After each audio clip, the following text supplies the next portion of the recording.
Good morning, and um,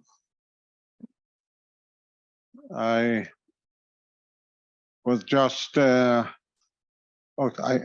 me say before, I just realized half a minute ago that I'm on the agenda to welcome you. So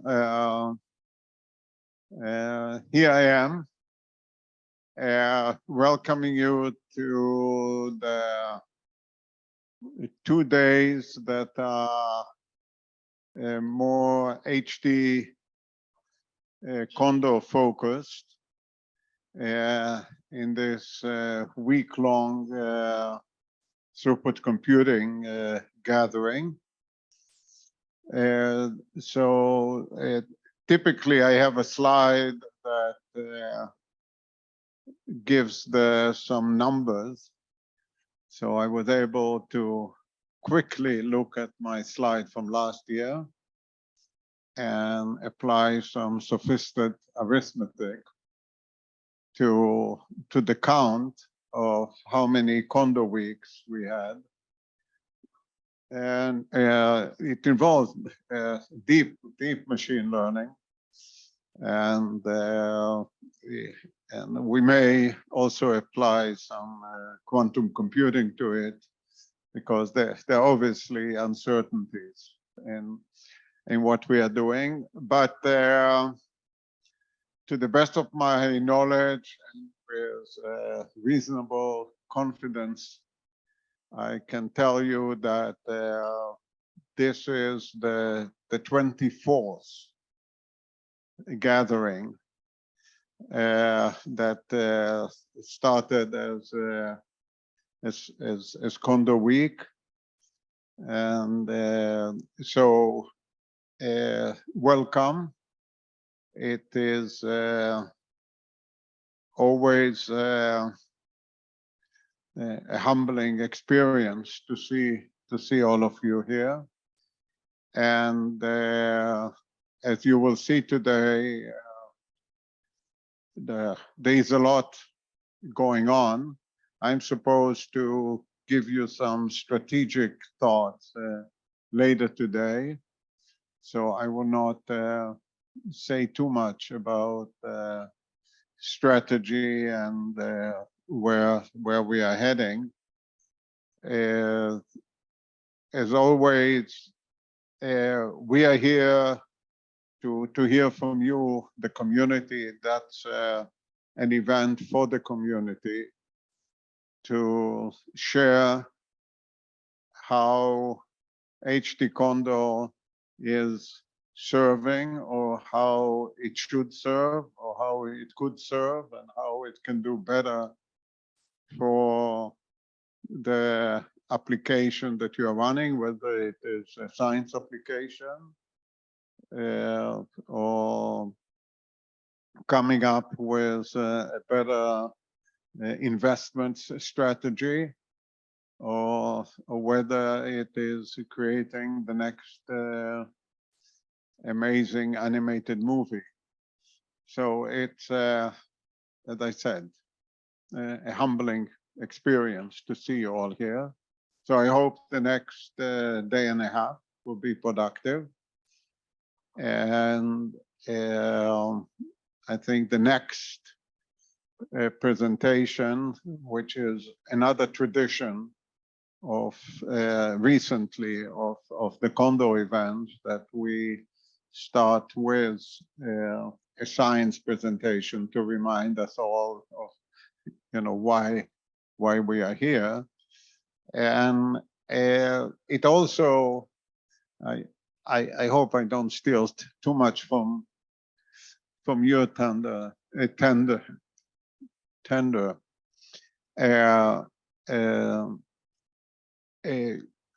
We have here an example of something that was predicted 100 years ago, and somebody as smart as Einstein said that we will never be able to measure it. So it's only 100 years. So we we have to have patience in everything that we do. And we have been doing it for almost 40 years. So I hope we'll be here, not all of us, but some of us in 100 years. Okay, Todd, the stage is yours.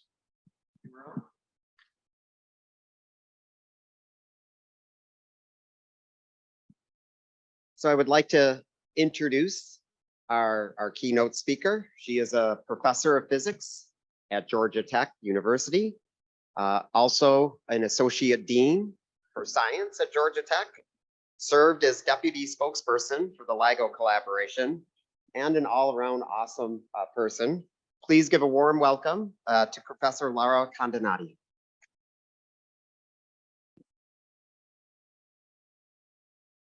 Hello, can you hear me well? Yes, okay, good.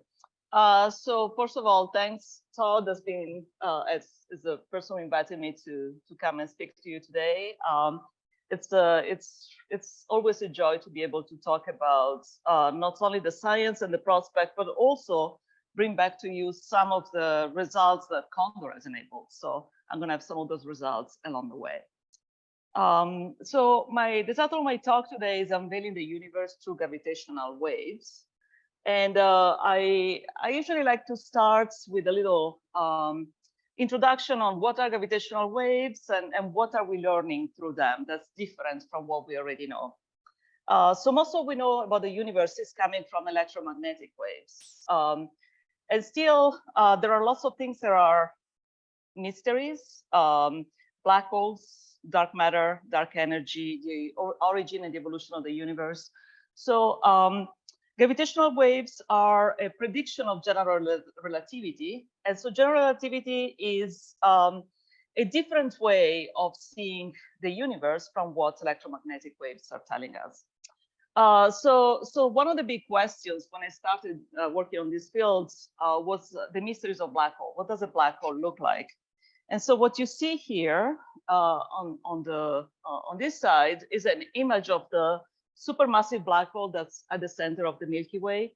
This is an image that became available about a year ago from the Event Horizon Telescope collaboration, where they're using radio waves to map the gases surrounding black holes at the center of galaxies. In general relativity terms, however, and so it's this donut, is this supermassive black hole is the size of a donut on the moon. That's the size of what we are seeing.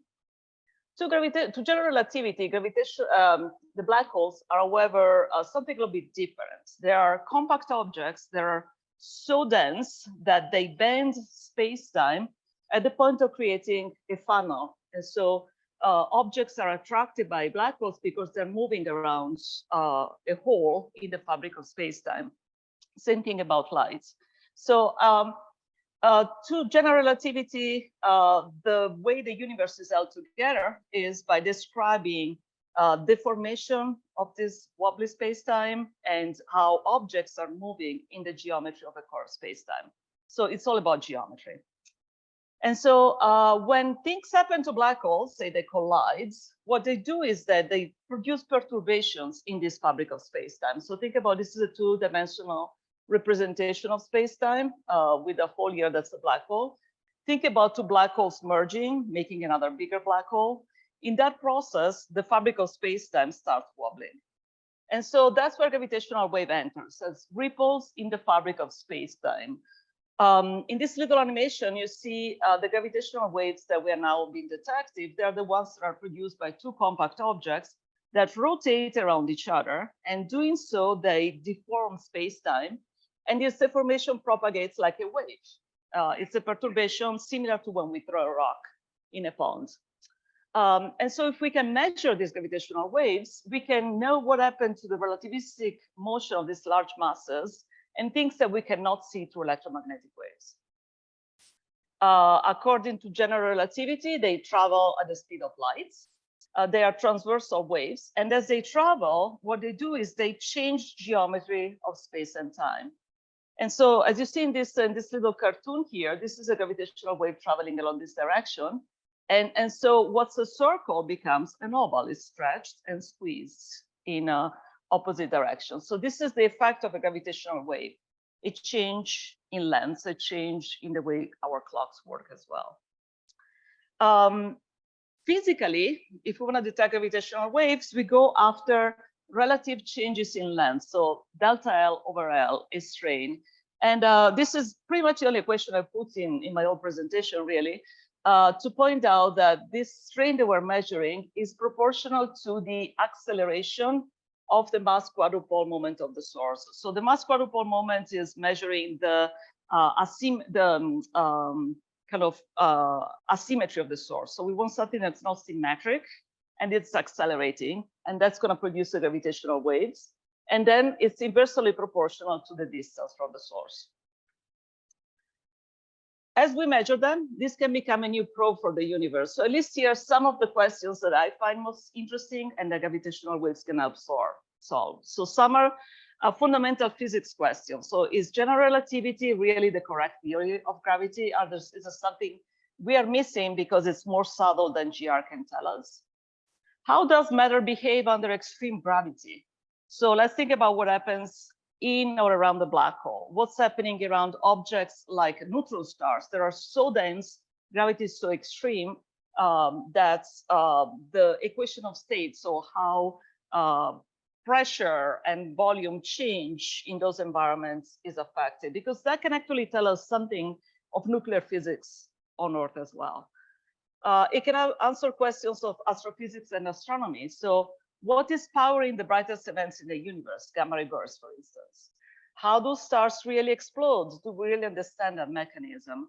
How many black holes are there in the universe? What's our mass distribution? What are their properties? That can actually tell us more about how the universe is actually evolving. And so then we can go back all the way back to cosmology. Can we detect primordial gravitational waves? Think about the Big Bang. Gravitational waves were produced then. Can we go after that information? What is the value of the Hubble constant? That means how fast is really the universe expanding? And then do primordial black holes exist? So are the black holes that we are seeing coming from stars, or are they relics of the early instance of the universe? So there is a lot that we can explore, and over the years, over the next 2 decades, hopefully we'll be able to answer. Gravitational waves are also on a spectrum. So there are many different wavelengths, just like for electromagnetic waves. So most of what I'm going to talk about today is coming from LIGO Virgo. So we are looking for gravitational waves that have periodicity of milliseconds. Okay. However, there are other experiments that are probing the spectrum of gravitational waves all the way to a period of years to decades or billions of years. And I'm going to say something later on about the pulsar timing array, where we had recent results as well. But focusing on our LIGO Virgo results. So LIGO is the Laser Interferometer Gravitational Wave Observatory. It's a ground-based experiment. I'm sure most of you have heard about it by now, but I'll just say a couple of words about it. So the idea is to use a laser source, split the laser beam to travel along 2 arms, and then look at the interference pattern as the 2 arms recombine. As the gravitational wave comes in, imagine a wave that's coming into the board of the projector here. It's going to stretch and squeeze the geometry of space-time. So these 2 arms are not going to be exactly the same, but one is going to be a little bit longer and one a little bit shorter. And so the interference patterns as they recombine is going to change. So that's the principle of functioning for the ground-based detectors. The tricky part is we're going to strain or relative changes in the length of these 2 arms. There are 10 to the minus 22. These arms are 4 kilometers long. So we're going after motions effectively of these mirrors. There are of the order of 10 to the minus 19 meters, right? So that's an incredibly small change that's affected by disturbances I'm going to say something about in a second. And being able to build a system that's stable and able to measure these relative changes in length is part of the reason why this project took a few decades to come to fruition, and part of what went in the 100 years that Meryl was talking about before. So let me tell you a little bit about what are the biggest challenges for this kind of detectors. This is, if you have seen LIGO sensitivity curves, noise curves, typically there are plots like this, where on one axis is the frequency of the gravitational waves. So LIGO and other ground-based interferometers are sensitive to gravitational wave between 10 and 1,000 or a few thousand hertz. So it's the audio band, although not sound waves, gravitational waves. On this axis, this funny units of 1 over square root of Earth, that's the amplitude spectral density. So basically, what we do is to monitor a fringe light of the fringe pattern as the two beams recombine. We have a time series coming out of the detector. You can take a power spectrum doing pre-analysis. Square root of that is going to have units of 1 over square root of Hertz. And then these color lines represent the limits of various noise sources. So the first big noise sources we have was seismic noise. Well, seismic noise is because we live on jello, so Earth is moving. It's going to be moving, these test masses as well. That's actually what's setting us, is giving us really a wall. We cannot really measure gravitational wave below 10 Hertz because seismic noise is too much. Then the other main limitations that we have are really of quantum nature. So there is this magenta line here that's mostly overlapped with the resulting sensitivity. So that's quantum noise. That's the ultimate limitation for the LIGO sensitivity. At low frequency, the quantum noise is due to radiation pressure. So we actually have a lot of power circulating in these cavities here. And so lots of photons that are hitting the mirrors and they're exerting pressure on the mirror, and that's a limited noise source at low frequency. And then we're looking for little changes in the interference pattern at the dark fringe. So we're looking for a few photons that trickle out as the relative length of the two arms changes. So that's producing shot noise. It's just a few photons, and that's a very well-known effect in particle detectors.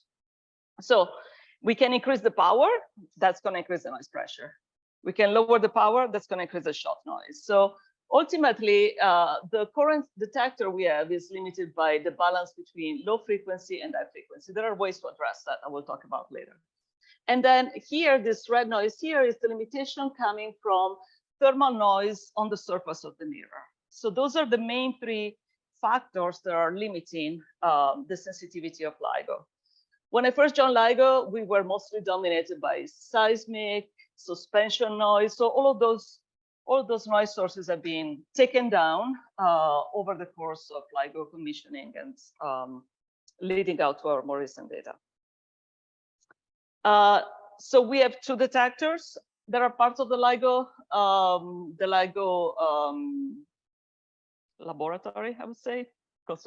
Yes. So we have one LIGO Hanford and the other is LIGO Livingstone. Having two detectors is really powerful because gravitational waves are coherent.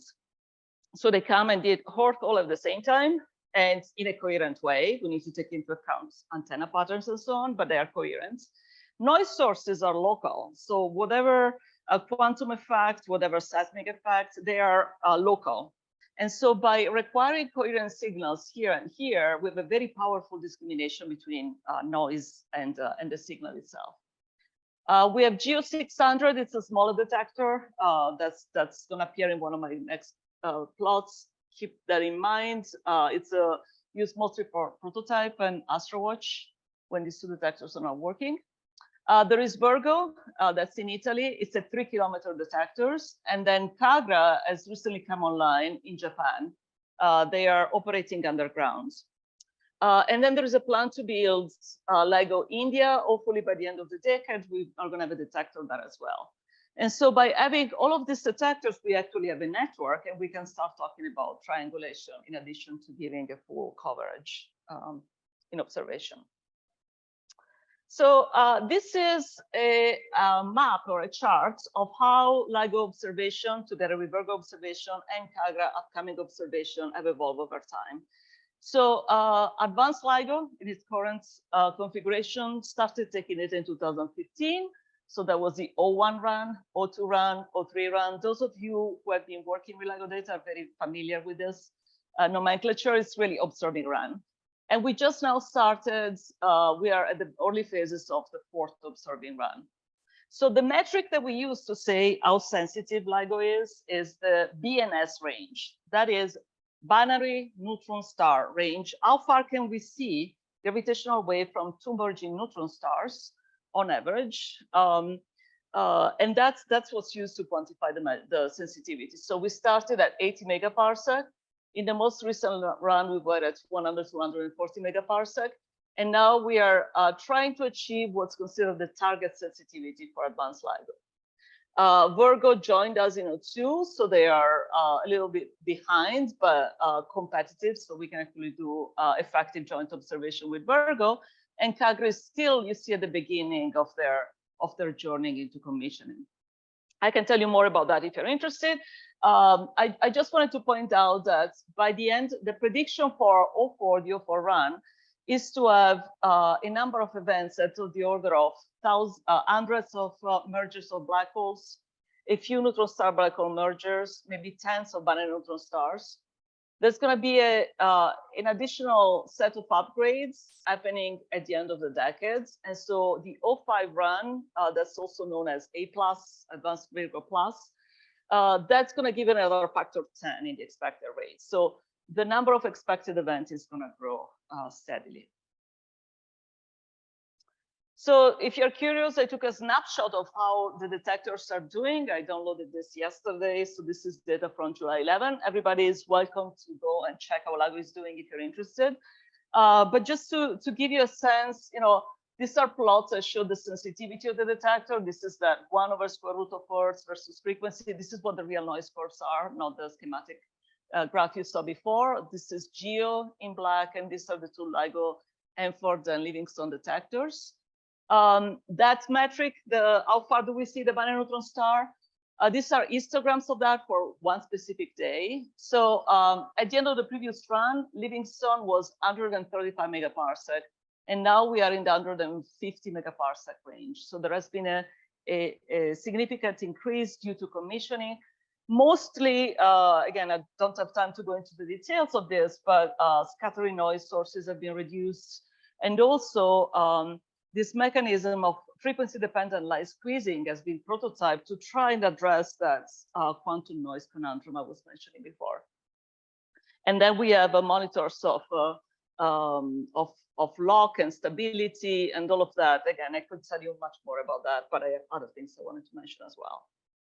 One new thing, actually, we started this in O3, but it's becoming really an avalanche of detected signals are these public alerts. So we have a low latency analysis that have been set up. And whenever the search produces a candidate event, an alert is sent out for follow-up to the astronomical community. And so this was just a 2-week snapshot. And this is telling you how many events have been produced by our online searches. So we have roughly 10 events every day are sent out as potential candidates. And then we have 1, 2, sometimes 4. So apparently Saturday was a very active day, are considered significant. So events that happen by chance only once a month or so. And so all of this information is sent out. And with it, we also have little maps. So these are a sky map that say what's the most likely position in the sky. And why do we do that? I'm going to just jump to this one. We do that because one of the big new things that have been introduced, one of the big, the buzzword that we use is multi-messenger astrophysics. The idea is that there are certain sources, such as the collision of two neutron stars, that not only produce gravitational waves, they also produce electromagnetic radiation, and they could also produce high energy neutrinos. So the foundation of multi-messenger astrophysics is to have a rapid announcement of when something happened out there so that telescopes can be pointing at that source and observations that are more accurate can be done through it, just as it happened with the GW17017, which was a discovery of a merger of two neutron stars that was in coincidence with the gamma ray burst, and that was observed in the optical, and produced a plethora of science results that brought to the association of binary neutron star mergers to gamma ray bursts, kilonova, the origin of heavy elements. There is a lot of science that I could talk about that came out of the signal results. So we want to do more. And so that's why this network of gravitational wave detectors, telescopes, satellites, and neutrino detector, so we have a collaboration with IceCube and Antares as well, are together trying to coordinate their operation and data exchange to do follow-up for interesting events. And so what are some of the things that we've learned so far for gravitational waves? So this is where I'm going to give you some of the results that we've obtained so far. Checking on my time. So this is the first detection, GW150914. I suspect many of you have seen this graph in one way or another. This was a discovery that took place in 2015, was announced in early 2016. And it was the first discovery of gravitational waves coming from the collision of two black holes. The two black holes were the size of roughly 10 to 30 solar masses. And this is what the data look like in the Hanford detector and in the Livingstone detector in blue here. All we had to do was to band pass, so take out the very low frequency components and very high frequency components. And the two look very similar at the point that with a very small shift, there could be overlap. So remember when I mentioned coherence, these two signals were coherent. Not only that, but they matched very well the prediction of numerical relativity. This is another endeavor that has been enabled by high performance computing as well. So where the idea is to solve the equation of numerical of general relativity to extract or predict the gravitational wave that's going to be produced and evolve it all the way down to our detections on Earth. And this is the residual. So this is signal minus theoretical waveform residual analysis, nothing left in there. The way we often represent our signal is through this time frequency maps, where you see that the frequency of the signal increases up until the point of a merger. Those are the two objects rotating faster and faster and faster as they get closer, and then poof, and they emit a huge amount of energy that in this case, it was the equivalent of 3 suns converted into gravitational waves and emanated in a fraction of a second. And that was like 50 times the luminosity of the entire universe, just to give you a sense. Very catastrophic events. And through general relativity, we can actually predict, how far the objects are, how far the objects are as they get closer and what's the distance at which they collide. So lots of this can be predicted actually by general relativity. So that was a very strong confirmation of general relativity. That was the first event. We actually have now a catalog of 90 signals, 90 events that have been collected in O1, O2, and mostly in O3. So these are color coded. In gray is O1, in this kind of orange is O2, and the pink ones are O3. So this is what I call the magshots of the gravitational wave events, magshot collections. So there, for each of these signal, you get one of these maps, one of these turbine signal, and they're all a little bit different. Some are longer, some are shorter, some are brighter, some have wobbles. And the details of that waveform are a fingerprint of the properties of the sources. So in particular, if the signal is longer, like you see, this one is longer than this one, for instance, that means that the total mass of the two black holes is smaller. Smaller black hole rotate and get closer. And so they get to, they merge at a higher frequency than the bigger objects that collide sooner. And so that signal ends a lower frequency. And so the brightness, that's related to how far this object is. We measure something that goes like 1/r. So the farther distance signals are dimmer, the closer are brighter. And so that's about the distance. And then if these objects are spinning or wobbling, there are going to be patterns similar to the beating that you find in acoustic. Every time you have two signals at different frequency. You combine the frequency of the spin, the orbital frequency, and you have features that appear on the waveform itself.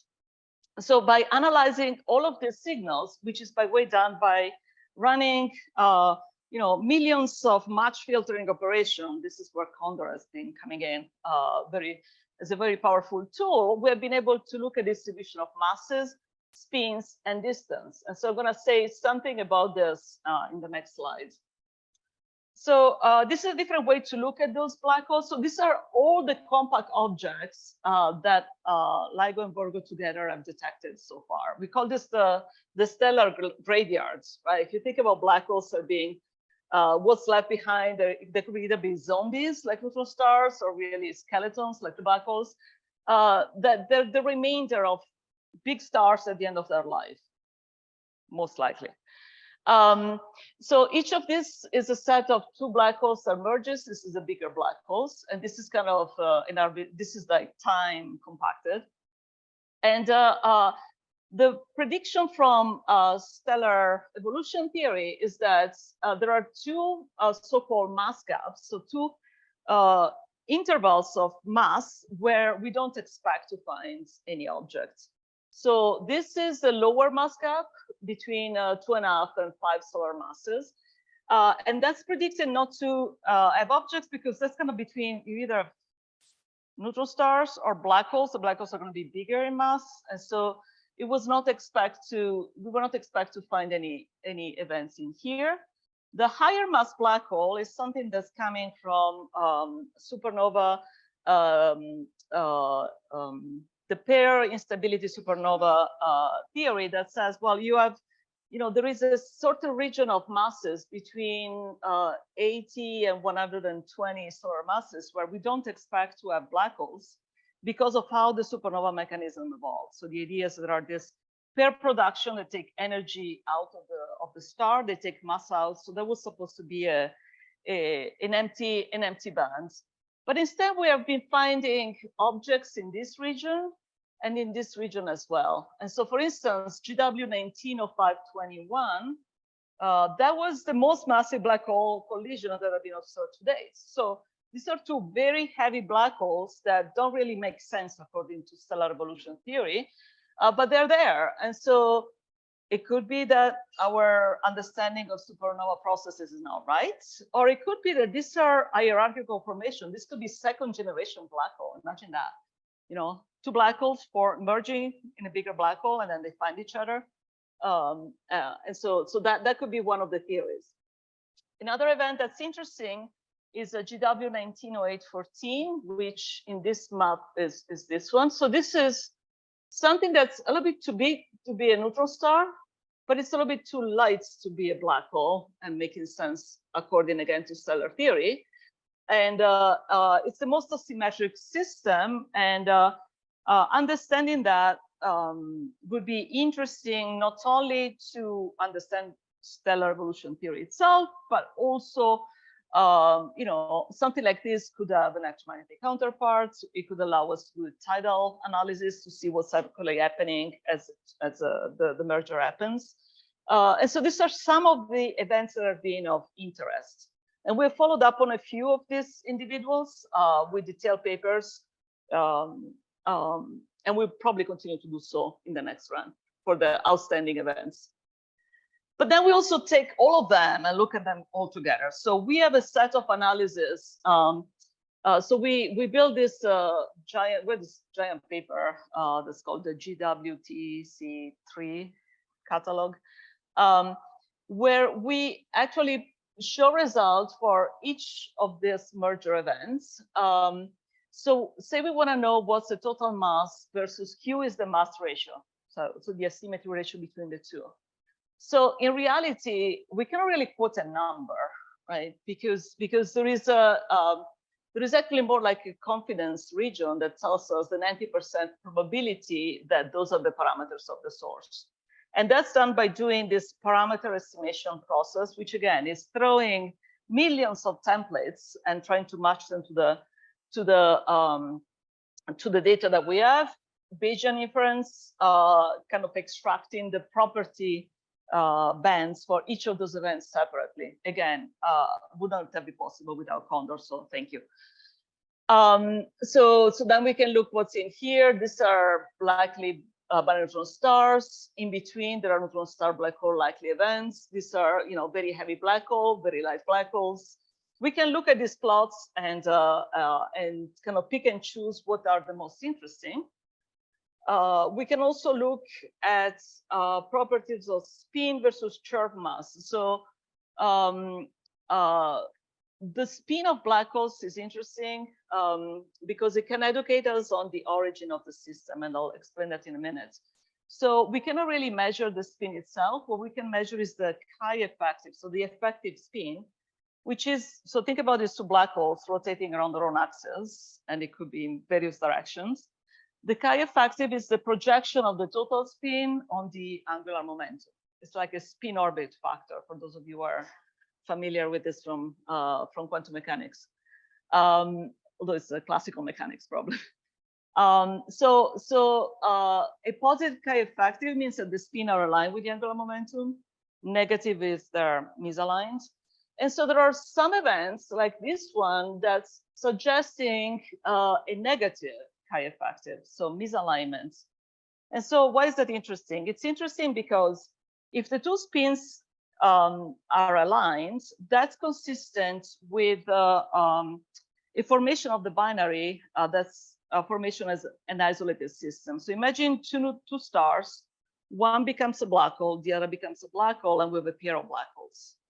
In that process, they exchange angular momentum. It's a massive process, so they tend to align their own spin to the angular momentum as well.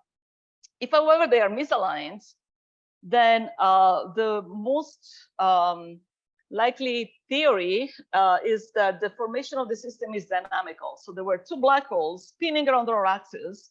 They were in a dense environment, and they happened to find each other and get married. And then they're trapped, and then they merge. So understanding the spin of the black hole can give us insight into what are the formation mechanisms for these binary systems as well. And then we can do population studies. Okay, instead of looking them all one by one, let's put them all together.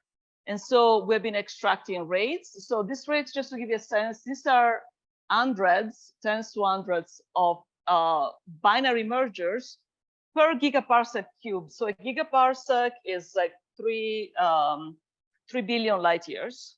Okay, so a cubes that have 3 billion light years size per year. And so the rates are consistent with more binary neutron, higher binary neutron star rates than binary black hole rates, but we can see the binary black holes farther because they produce so much more energy. We have a look at how this rate changes versus distance or redshifts. And so the evidence seems to be that the distribution as a function of redshift, which is a measure of distance in cosmological units, is consistent with the star formation rate. So we have not found any anomaly in that yet. We can look at the mass distribution. So when we take the masses of all these black holes, we can find that we actually have an excess of black hole events at around 10 solar masses. And then again at 30, 35 solar masses. Is there something magical about that, or is just our statistic is still too poor? So stay tuned. At the end of 04, we'll have a much better version of that plot. And then what's the spin distribution? Well, we can make statements on these objects are actually spinning. There is a spin orbit disalignment is possible. And black holes with more unequal masses tend to have larger effective spins, although there is some ambivalence between what's the effect of spins or just wobbling orbits. If you have a system that's asymmetric, it wobbles more. So these are all information that will be better with more data. And then there are other things that we can look at. I just put here a couple of references to other papers. We are looking for things like really small black holes, because those can help constrain how much dark matter could be due to black holes, for instance. We are offering a new way to measure the rate of expansion of the universe. And also there are interesting investigations into stochastic gravitational wave backgrounds, which we have not been able to find yet, but it's one of the most interesting potential discoveries down the road. And speaking about stochastic gravitational wave, I wanted to mention here the very latest announcement that came on June 29. So this is a different project. It's not LIGO, it's a different collaboration, but I think I would be remiss not to mention in this. This is measurements coming from the pulsar timing array, and they're looking for gravitational waves that have periods that are much longer, years to decades. So the black holes that they're looking at are not the small black holes that we have, tens of solar masses, the ones that come from stars. There are black holes that have millions to billions solar masses size. So they're gigantic black holes, like the one that's at the center of the Milky Way of our galaxy. And so they have these giant black holes that they merge. They produce very strong amounts of gravitational wave, but at very low frequency. Okay, so a frequency that are in the nano-Earth regime. So nothing that LIGO can even think about being able to observe. Remember, 10 Earths is our limit. And so that's their source. And instead of using a laser interferometer on the ground, they use as a detector the old galaxy. And in the galaxies, they identified tens of pulsars. These are these neutron stars that emit jets of radio waves. And as depending on the orientation of the jets, these waves function like lighthouses and are very, very powerful clocks. So the equivalents of our ground-based detector are this. This is for the Nanograv collaboration. So they have 68 pulsars. These are, each star here is a pulsar in the galaxy. So that's their detector. The gravitational wave has periods of billions of years. And then the effect of the stretching and squeezing is in the accuracy of that clock. And so they've used data from radio telescope like Arecibo, Green Bank, Very Large Array, and combine that and look for correlation, again, a coherent changes in the precision of the pulsar clocks as a function of time. And so this is kind of like the equivalent of our discovery plots. This is the Hellings and Downs correlation plots, where they basically are plotting the correlation between the functioning of two clocks, of two pulsars, depending on the separation angle between the pulsars, so on their relative orientation. So they bin that as a function of each pair of pulsars, the correlation between each two. And this is what the theory says is this correlation plot for a population of supermassive black holes that are in spiraling and have a mass between 100 million and 10 billion solar masses. So that's a combined effects. And these are their data with their error bars. And now to collect this data, it was a 15-year process. So we've been, there were glimpses of that already 5 years ago, but now with a 15-year data set, it's all the pulsar timing array together are producing a consistent result, which I think is a 3.5 sigma. Or 4.5, I'm sorry. And so this is basically the first insight that not only you have gravitational wave from merging black holes in the stellar mass regime, there is also a humming of gravitational waves that is a stochastic background. And this is expected to be from these giant black holes that have not merged yet. They're still in spiraling. So in the future, I think I have, let me go back to this one. In the future, once LISA will be taking data in space, LISA will be able to see those black holes merger. And the pulsar timing array is see them on the way to merging. And so this is a very powerful insight that the universe indeed is like in that first video that I had when Ron was talking. So what's the future? What's ahead? So from the front of the gravitational wave, ground-based gravitational wave detectors, there are two designs, two concept design. One is Cosmic Explorer based in the US. The other is Ansel Telescope, it's European. So they're going longer. Instead of 4 kilometers, go to 40 kilometers. That's the idea of Cosmic Explorer. Why?